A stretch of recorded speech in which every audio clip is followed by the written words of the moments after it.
Que le nom de notre Seigneur Jésus-Christ, le Créateur du ciel et de la terre, soit une fois de plus glorifié en ce 4 juillet 2021.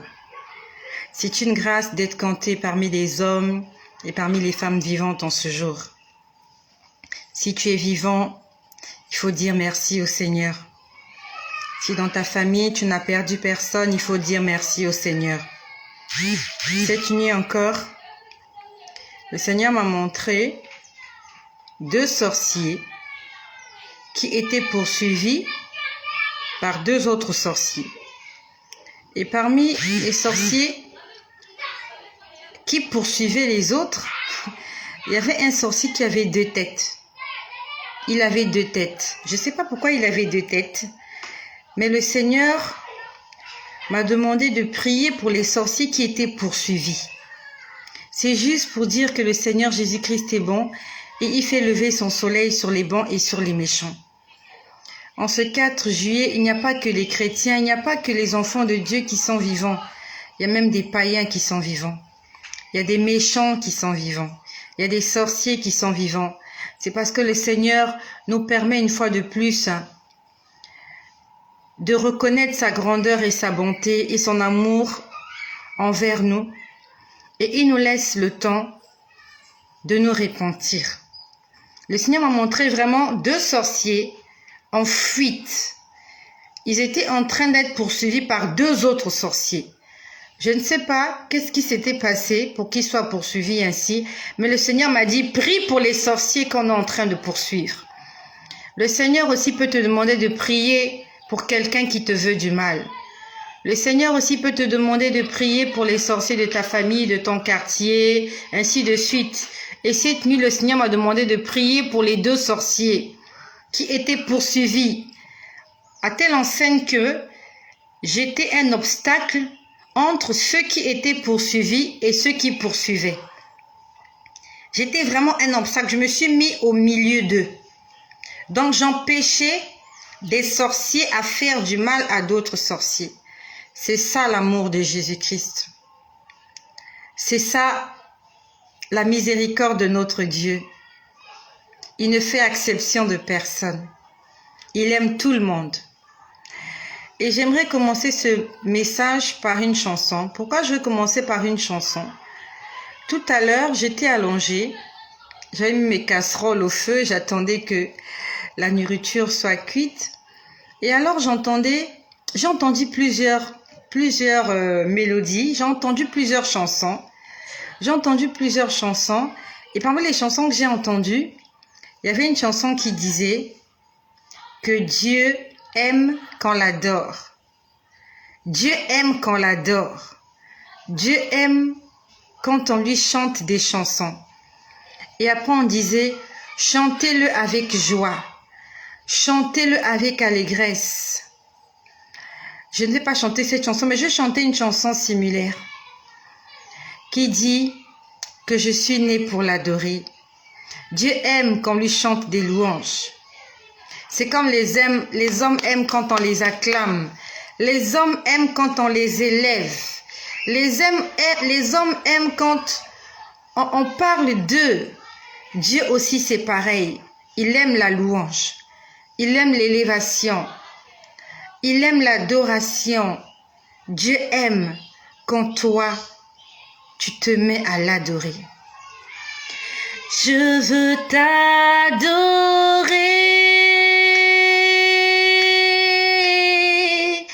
Oui, t'adorer.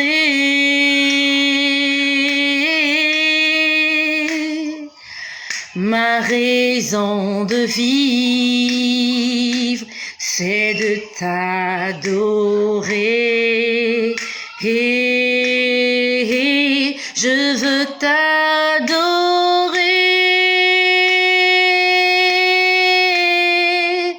Oui, t'adorer.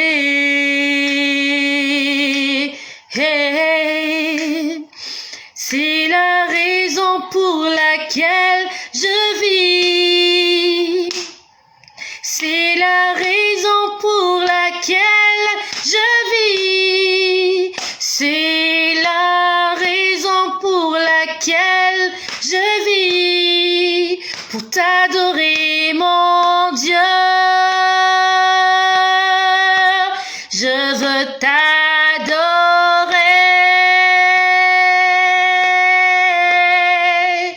Oui, t'adorer.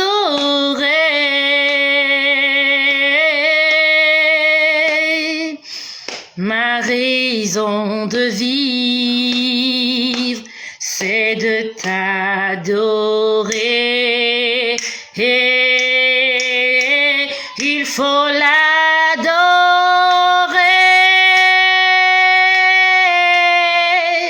Oui, l'adorer.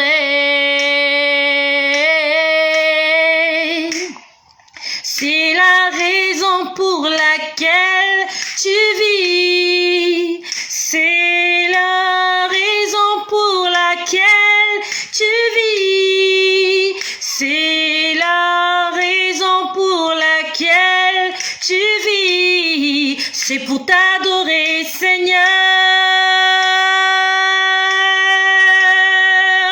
C'est la raison pour laquelle tu vis. C'est la raison pour laquelle tu vis. C'est la raison pour laquelle tu vis. Pour adorer ton Dieu.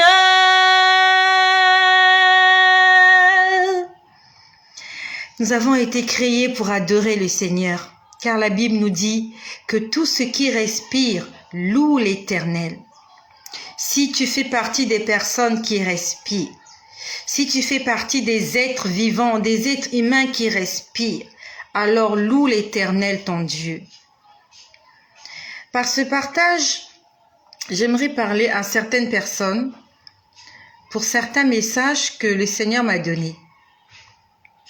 Il y a de cela quelques jours, j'ai vu un couple. Un couple, ça veut dire un homme et une femme qui sont mariés. Et le Seigneur m'envoie un message à la dame dont il s'agit. J'aimerais parler à une femme qui est mariée. Tu es mariée à un homme et cet homme n'a pas la même culture que toi. Vous êtes de deux cultures différentes. Quand je dis de deux cultures différentes, vous venez de deux horizons différents, vous venez de deux continents différents. Deux continents différents. Donc, madame appartient à un continent, est originaire d'un continent. Monsieur aussi est originaire d'un continent. Le Seigneur m'a parlé de ces gens, je crois que ça fait 3 ou 4 jours. Mais je n'ai pas eu le temps de venir leur donner ce message. Et je vais vous donner un petit signe. Vous avez un problème de conception. Vous n'avez pas d'enfant. Vous êtes marié. Vous n'avez pas d'enfant. Monsieur gagne bien sa vie. Et vous êtes à la recherche d'un enfant et jusque-là, l'enfant ne vient pas. Et vous êtes de deux cultures différentes. Quand je parle de deux cultures différentes, ça veut dire que vous n'êtes pas originaire du même continent. Madame est originaire d'un continent et le monsieur, l'époux aussi, est originaire d'un autre continent. Quand le Seigneur m'a parlé de ces gens-là, c'était cette semaine, je ne me rappelle plus exactement quand, mais je pouvais voir qu'il se passe un petit problème dans votre foyer. Il va se passer un problème d'infidélité. Cet homme va être infidèle. Cet homme va tromper sa femme. Il va y avoir de l'adultère qui va être commis dans ce couple. Et le Seigneur me montrait qu'en fait, la source, ce sont les copines de madame. Les copines, tes copines, ce sont tes copines qui vont faire ça. Ce sont des filles qui sont très proches de toi. Ce sont des gens à qui tu fais confiance, des gens que tu appelles tes amis, des gens à qui tu fais tes confidences, tu les invites chez toi à la maison, vous passez des week-ends ensemble. C'est elles qui vont te faire ce coup-là. Elles vont sortir avec ton mari. Et ça va déstabiliser ton foyer. Le Seigneur te le dit aujourd'hui, c'est pour que tu te mets dans la prière, non seulement pour toi, mais aussi pour ton mari. Parce que le Seigneur n'est pas dans votre maison. Si un homme arrive à tromper sa femme, ça veut dire qu'il ne craint pas l'Éternel. Donc j'aimerais parler à toutes mes sœurs qui sont mariées. Levons-nous dans la prière. Parce que le diable, l'ennemi, a braqué ses yeux sur la famille, sur le couple. Il veut déstabiliser le couple parce que le couple est la racine même de la société. La famille est la racine de la société. Et quand une famille est instable, quand un couple est déstabilisé, ça va dans tous les sens. La femme va à gauche, le mari va à droite, les enfants vont de l'un ou de l'autre côté ou alors se retrouvent seuls, abandonnés à eux-mêmes, à la merci de l'ennemi. Déjà que vous êtes à la recherche d'un enfant. Et s'il y a de l'adultère dans votre couple, ça ne va pas faciliter les choses. Tu vas craindre la maladie, tu vas craindre beaucoup de choses, ça sera compliqué. Donc j'aimerais te dire, ma sœur, lève-toi dans la prière. Et peut-être qu'il ne s'agit pas de toi, mais lève-toi aussi dans la prière. Prie pour toi et prie pour ton mari. Prie pour votre salut. Et peut-être que tu es aussi victime de cela. Ton mari t'a déjà trompé. Tu as été blessée parce que tu as été une femme meurtrie, victime d'adultère de son mari. Le Seigneur t'aimerait te dire qu'il veut te faire du bien, qu'il veut consoler ton cœur. Ne te fais pas du mal. Demande au Seigneur de venir consoler ton cœur. Demande au Seigneur de venir réallumer la flamme d'amour que tu avais pour ton mari. Dans la Bible, il est écrit, si tu ne pardonnes pas à ton prochain, le Père Céleste ne te pardonnera pas non plus. Le Seigneur avait pardonné la femme adultère. Le Seigneur avait pardonné tout cela qu'il avait crucifié à la croix. La dernière parole du Seigneur était, Père, pardonne-leur, car ils ne savent pas ce qu'ils font. Et c'est cette parole qui doit sortir dans la bouche de chacun d'entre nous avant de rencontrer le Seigneur. Que nous soyons capables, que nous soyons aptes de pardonner à tous ceux-là qui nous ont fait du mal. Je sais que c'est pas facile, mais demande au Seigneur de t'aider. Demande au Seigneur de l'aide et il viendra à ton secours. Et deuxièmement, le Seigneur m'a montré il y a quelques jours de cela une scène. Au départ, quand j'ai vu cette scène, j'ai pas compris. En fait, dans l'église où je prie, au ministère d'évangélisation Jubilé, en sigle MEJ, nous sommes en séminaire, dans un séminaire, ça fait bientôt une semaine. Nous avons reçu un prophète de Dieu qui est venu faire un séminaire dans l'église où j'ai pris. Et aujourd'hui, dimanche 4 juillet, ça va faire une semaine que le séminaire a commencé. Le Seigneur était en train de me parler, c'était exactement hier. Nous sommes aujourd'hui dimanche, c'était hier samedi. C'était hier samedi matin, comme j'ai pris la résolution de dormir à même le sol parce que je prie et j'intercède en faveur de beaucoup de gens par rapport au sujet de prière que le Seigneur me confie. Donc, hier, quand j'ai fini ma veillée de prière, je me suis d'abord mise à genoux, je priais avant de m'allonger sur le lit. Donc, le Seigneur m'a montré une scène. Il m'a montré 4 dames. Il y avait 4 dames avec la peau blanche, très blanche. Elles étaient blondes. J'avais l'impression qu'elles se ressemblaient toutes. Elles étaient au nombre de 4 ou 5. 4 ou 5. Elles étaient toutes assises dans un endroit très obscur. Mais elles avaient une beauté incroyable. Elles étaient très belles. Elles avaient la peau très blonde, très blonde. Et je voyais ces femmes-là se fusionner. Elles étaient assises sur des espèces de sièges, comme des sièges, des fauteuils de bureau. Voilà. Elles étaient assises comme sur des fauteuils de bureau dans un endroit obscur. Mais vraiment, il y avait juste une petite lumière qui me permettait de les voir. Donc, il y a une qui était assise devant. C'est comme si elles avaient chacune un rang différent. Quand je parle de rang, je parle de la hiérarchie. Leur hiérarchie était différente, mais elles se ressemblaient toutes.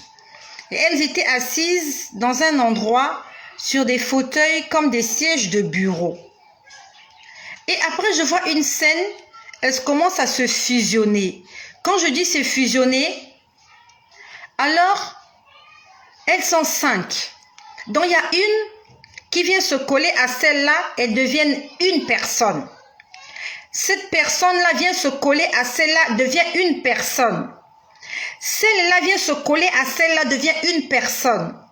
Celle-là se colle à celle-là. En fait, au départ, il y avait 5 personnes, mais à la fin, il n'y avait qu'une personne. Donc, ces 5 entités différentes, ce sont 5 forces spirituelles différentes. Chacune a une force spéciale. Et elles ont fusionné leurs forces ensemble pour ne faire qu'une personne. Et quand je voyais la scène, il y avait comme des éclairs, il y avait comme des étincelles, il y avait comme des étincelles d'électrocution. Vraiment, je voyais la scène devant moi, le Seigneur est en train de me montrer ces 5 dames qui se fusionnaient les unes aux autres pour former une personne. Et en cette personne, il y avait une force extraordinaire. Mais c'est une force diabolique, c'est une force maléfique, c'est une force satanique. Elles sont 5, elles ont fusionné leurs forces pour être une personne. Donc en une personne, il y a 5 forces différentes.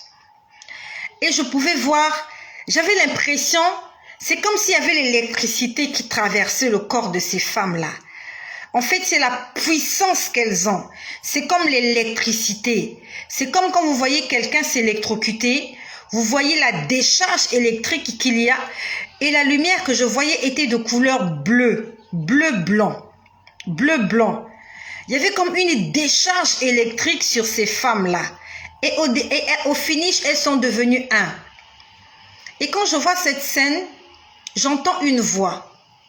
La voix me dit, depuis que vous avez commencé le programme, j'ai entendu la voix qui disait, depuis que vous avez commencé le programme, voilà la femme là, dans le monde des ténèbres, elles ont uni leurs forces. Ce sont des entités féminines. On les appelle des déesses. D'autres personnes les appellent des sirènes. J'aimerais te dire que les sirènes ne sont pas des anges de Dieu. J'aimerais te dire que les sirènes sont des démons. Et il faut que tu le dises à tes enfants. Disons-le à nos petites filles. Elles aiment voir ces petites créatures avec des queues. Elles sont très belles, très gentilles, ainsi de suite. Ce sont des démons. Et ces femmes-là que le Seigneur me montrait, c'était des déesses de l'eau. C'était des sirènes de l'eau. Au nombre de 5. Elles ont uni leurs forces pour venir détruire l'œuvre de Dieu. Et le Seigneur me disait exactement, elles ont uni leurs forces. C'était pour attaquer le séminaire qui est en train de se passer dans l'église où je prie. Donc le diable s'est levé pour combattre les œuvres de Dieu. Pendant que les enfants de Dieu combattent les œuvres des ténèbres, les ténèbres aussi unissent leurs forces ensemble pour combattre les enfants de Dieu. J'aimerais te dire, qui que tu sois, où que tu sois, il faut que tu saches que tu as un ennemi. Et notre ennemi commun, c'est le diable, c'est le péché. Et que cet ennemi commun-là, il fera tout pour nous mettre à terre. Il fera tout pour prendre le dessus dans notre vie. Mais il faut que nous puissions nous lever. Pas avec des armes charnelles, mais avec des armes spirituelles. Et nos armes spirituelles, nous les connaissons. Nous avons le bouclier de la foi, nous avons la ceinture de vérité, nous avons les chaussures, nous avons le zèle de l'évangile. C'est ça nos armes pour lutter contre le diable.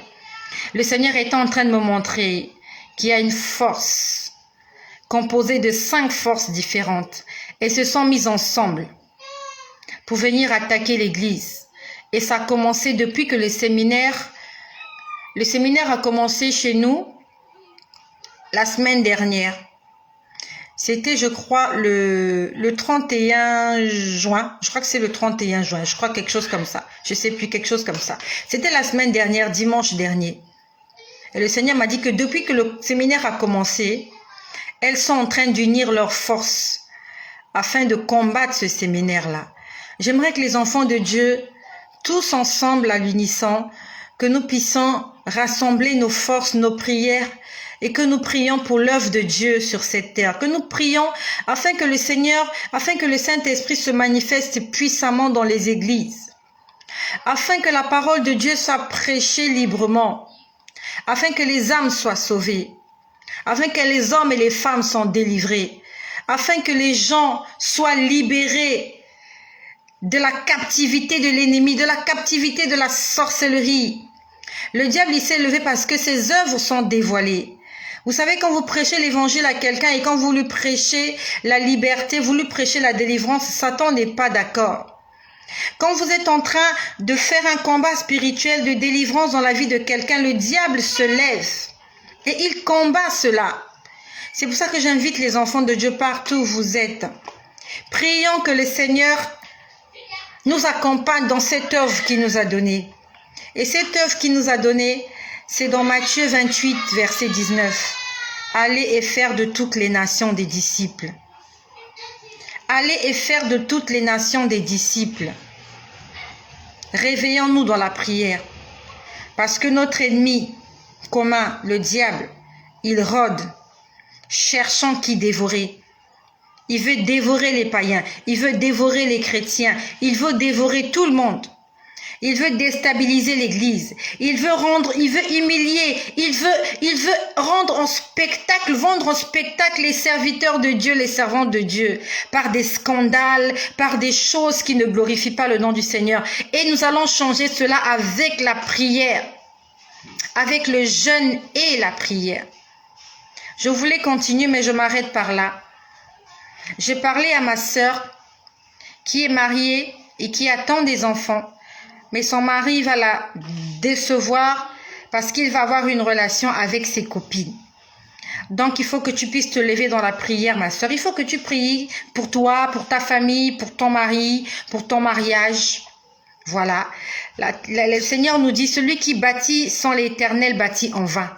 Tu n'as pas bâti ton mariage en prenant pour socle l'Évangile. Tu as fait confiance en ta personne. Tu as fait confiance en ta beauté. Tu te dis, je suis belle, j'ai du potentiel, je peux faire des choses, je sais faire la cuisine. Mais c'est pas suffisant. Le monde des ténèbres dans la spiritualité, ils n'ont pas besoin de ça. Le diable, les démons, le péché est combattu avec la sainteté, avec la prière. Il y a des femmes plus belles que toi, mais leur mari les trompe. Il y a des femmes qui savent bien faire la cuisine, mais cela n'empêche pas à leur mari d'aller manger dans les restaurants. La Bible nous dit, maudit soit l'homme qui se confie en l'homme. Si tu fais confiance en ta beauté, tu te dis, je suis tellement belle que mon mari ne peut pas me tromper, Dieu va te confondre. Il permettra que ton mari te trompe juste pour que tu saches qu'il y a quelqu'un qui est là, qui est au-dessus de la beauté que tu as. Si tu te dis non, j'ai du potentiel, je sais recevoir des gens, je sais recevoir mon mari, je sais prendre soin de lui, beau Dieu pour te confondre va permettre que ton mari te trompe. Qu'il trouve une concubine, une maîtresse pour que toi tu te rendes compte qu'il y a une force supérieure à laquelle tu dois t'accrocher pour que ton mariage fonctionne. L'homme ne se contentera pas de ton sourire. L'homme ne se contentera pas seulement des bonnes sauces que tu lui fais. Cet homme-là a besoin de connaître le Seigneur. Cet homme-là a besoin d'entendre l'évangile. Cet homme-là a besoin de se repentir. Cet homme-là a besoin d'accepter Jésus-Christ dans ta vie comme Seigneur et Sauveur. Cet homme-là a besoin de craindre l'Éternel pour que votre foyer soit stable. Tu ne peux pas maintenir ton mari à la maison avec ton sourire seulement. Même si tu le gardes à la maison avec ton sourire, quand il ira travailler, il va chercher un sourire différent de toi, du tien. Tu peux pas garder ton mari à la maison avec tes bonnes sauces que tu fais. Parce que quand il ira travailler, il ira goûter d'autres sauces. C'est le Seigneur qui va te confondre, juste pour que tu saches que l'homme n'est pas parfait, que nous avons besoin de Dieu. Tous, nous avons besoin de Dieu, afin de mener une vie paisible sur cette terre. Soyez bénis chez vous. Même si tu es intelligent, tu fais des bonnes notes à l'école, tu as besoin de Dieu pour t'assister. Parce que pour avoir tes diplômes, il a fallu que le Seigneur te réveille tous les matins. Tu as besoin du souffle de vie. Et ce souffle de vie-là, on ne l'achète pas dans un magasin. On a besoin que Dieu nous le donne. Si Dieu ne te donne pas ce qu'il a, tu ne pourras pas réussir. Même si tu dis, j'ai des potentialités, tu as besoin de la vie pour réaliser tous tes rêves. Et si Dieu ne te donne pas la vie, tu ne pourras pas réaliser tes rêves. Alors confie-toi en l'Éternel et ne t'appuie pas sur ta sagesse. Car la sagesse de l'homme est une folie devant Dieu. Que le nom de Jésus soit glorifié dans vos vies. Arrête de faire confiance en ta beauté, ma sœur. Un jour, tu vas vieillir, tu vas avoir des rides. Un jour, tes joues vont tomber et ça sera de partout. Un jour, ton postérieur va commencer à pondre. Et tous les hommes qui courent derrière toi aujourd'hui ne te verront plus. Un jour, les beaux cheveux que tu as là, tu ne les auras plus, ils vont chuter, ils vont tomber.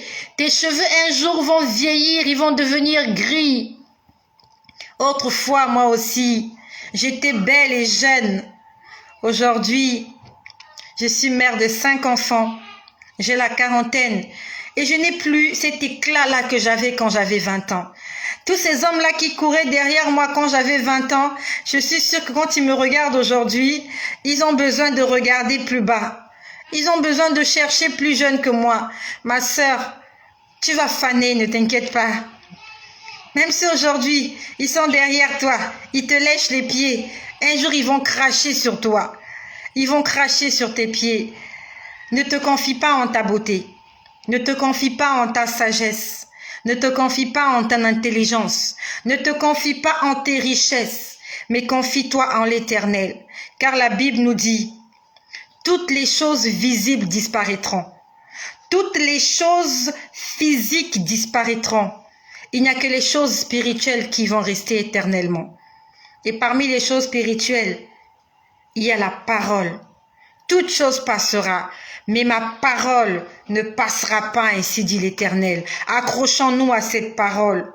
Nous lisons dans le livre d'Apocalypse, quand la Bible nous dit, il y a un cheval qu'on appelait la mort, et sur lui il y avait un cavalier qui était là pour déverser la mort sur la terre. La Bible nous dit qu'on lui a donné une inscription, une recommandation. On a dit, tu ne toucheras pas à l'eau et au vin. Touche à tout ce que tu veux sur la terre. Fais du mal à tout ce que tu veux sur la terre. Je crois que c'était le cheval roux. Quand on voit, je crois, dans Apocalypse 2 ou 3, on dit qu'il y avait un sceau, et après ce sceau-là, il y a un cheval de couleur pâle, je crois couleur pâle, qu'on appelle la mort. Il est venu sur terre pour semer la désolation. On lui a dit, tu toucheras à tout sauf à l'eau et au vin. L'eau, c'est le Saint-Esprit. Quand tu as le Saint-Esprit dans ta vie, le malin ne peut pas te toucher.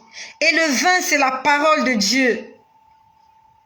Le vin, c'est la parole de Dieu. Le vin, c'est la Sainte Seine. Lorsque Jésus a rompu le pain avec les disciples, on a dit qu'il y avait le pain et le vin. Il a dit, buvez mon sang. Il a dit, mangez ma chair. Le sang de Jésus, c'est le vin. C'est la parole de Dieu. Et quand l'ange de la mort va se déverser là, il est en train de partager la mort. Il est en train de partager le Covid et tout ce que tu connais.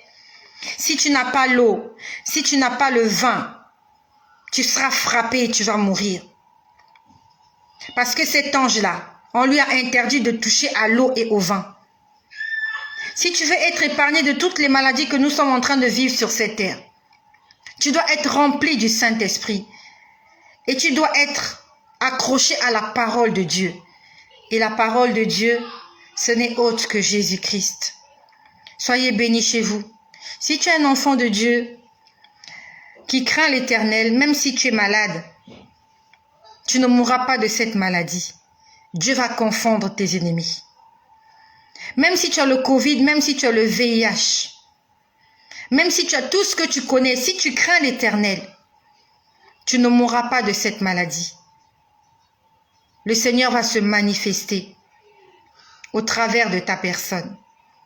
Soyez bénis chez vous et que le nom de Jésus-Christ, notre Seigneur et notre Dieu, soit une fois de plus glorifié.